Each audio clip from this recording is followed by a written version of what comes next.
अरब ममालिक के छोटे से मुल्क कुवैत में जब दिलचस्प हकायक और तारीख की बात आती है तो क्या आप जानते हैं कि इसकी 70% से ज्यादा आबादी गैर मुल्कियों पर मुश्तमिल है, या ये कि मुल्क के पास दुनिया के सबसे बड़े तेल के ज़खायर हैं। दर हकीकत कुवैत दुनिया का अमीर तरीन मुल्क है। अगर आप कुवैत के सफर का मंसूबा बना रहे हैं या सिर्फ मुल्क के बारे में दिलचस्पी रखते हैं तो आज की इस वीडियो में कुवैत के बारे में 7 दिलचस्प और हैरानकुन हकायक आपकी खिदमत में लेकर हाजिर हुए हैं।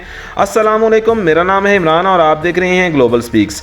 वीडियो में आगे बढ़ने से पहले आप दोस्तों से छोटी सी रिक्वेस्ट है कि हमारे चैनल को सब्सक्राइब कर लें और साथ बेल आइकन को जरूर ऑन कर लें ताकि इस तरह की मज़ीद इन्फॉर्मेटिव वीडियोस आपको बर वक्त मिलती रहें। सरकारी तौर पर रियासत कुवैत मशरिक़ वस्ता का एक मुल्क है। यह जजीरा नुमा अरब खलीज फारस के सिरे पर वाक़या है। मुल्क का राग इसके शुमाल में और जनूब में सऊदी अरब से मिलता है और इसके साथ साथ कुवैत की ईरान के साथ समुद्री सरहद मुश्तरका है। दारुल हुकूमत इसका कुवैत सिटी है। जनवरी 2022 तक कुवैत की कुल आबादी 4.3 मिलियन के करीब थी। इस तादाद में तकरीबन 1.45 मिलियन कुवैती शहरी हैं, बाकी गैर मुल्की शहरी हैं जो 120 से ज्यादा ममालिक से आते हैं। हिंदुस्तानियों के साथ ये सबसे बड़ी कम्युनिटी बनती है, जिसके बाद मिस्री और फिर फिलिपाइनी है। कुवैत की मकामी और सरकारी ज़बान अरबी है, जिसमें कुवैती खलीजी अरबी को बोलते हैं। स्कूल में बच्चे जदीद मेयारी अरबी सीखते हैं। अंग्रेजी दूसरी ज़बान जो बच्चे सरकारी स्कूलों में सीखते हैं। गैर मुल्की आबादी बहुत सी दूसरी ज़बानें बोली जाती हैं, मिसाल के तौर पर हिंदी, उर्दू और फारसी वगैरह। कुवैत के पास दुनिया का छठा सबसे बड़ा तेल का ज़खीरा है। कुवैत के पास 104 बिलियन बैरल तेल के साबित शुदा ज़खायर मौजूद हैं। यह दुनिया का छठा सबसे बड़ा तेल का ज़खीरा है।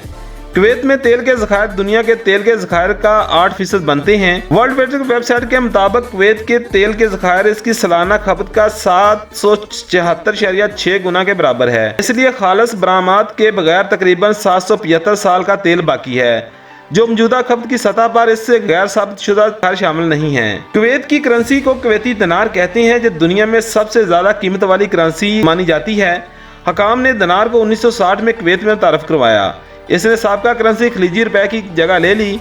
कुवैत पर इराक के हमले 1990 और 1991 के दौरान इराकी दिनार ने कुवैती दिनार की जगह ले ली थी। हम हमला आवर अफवाज के कुवैत से इनखला के बाद हकाम ने एक बार फिर कुवैती दिनार को बहाल कर दिया। बैनुल-अक़वामी मालियाती फंड IMF के मुताबिक कुवैत 8वां अमीर तरीन मुल्क है, जब फी किस्त GDP के हिसाब से मापा जाता है। कुवैत इन 27 ममालिक में से एक है जिनके पास यूनेस्को की आलमी सकाफत विरासत की जगह नहीं है। कुवैत में कोई झील या दरिया नहीं है। इसी वजह से कुवैत पानी का बहुत बड़ा जरिया समंदर है, जहां कुवैत को पीने का पानी की सप्लाई बुनियादी तौर पर खारे पानी को साफ करने वाले प्लांट से आती है। यह साफ करने वाले प्लांट्स पीने के मकासद के लिए मीठे पानी का बुनियादी जरिया हैं। वो 92% पानी फराहम करते हैं, जो कुल आबादी की फराहमी का तकरीबन 60% के बराबर है। कुवैती परचम में सब्ज, सफेद, सुर्ख की उफ़क़दारियां हैं, जिनमें से एक स्याह तराशी हुई मिसालत है। अरबी शायर सफीउद्दीन अल के एक नज़म के कुवैत के परचम के रंगों को मुतासर किया। 13वीं सदी में लिखी गई अपनी नज़म में उसने लिखा था, हमारे अमाल सफेद हैं, स्याह हमारी लड़ाइयाँ हैं, सब्ज हमारे खेमे हैं, सुर्ख हमारी तलवारें हैं।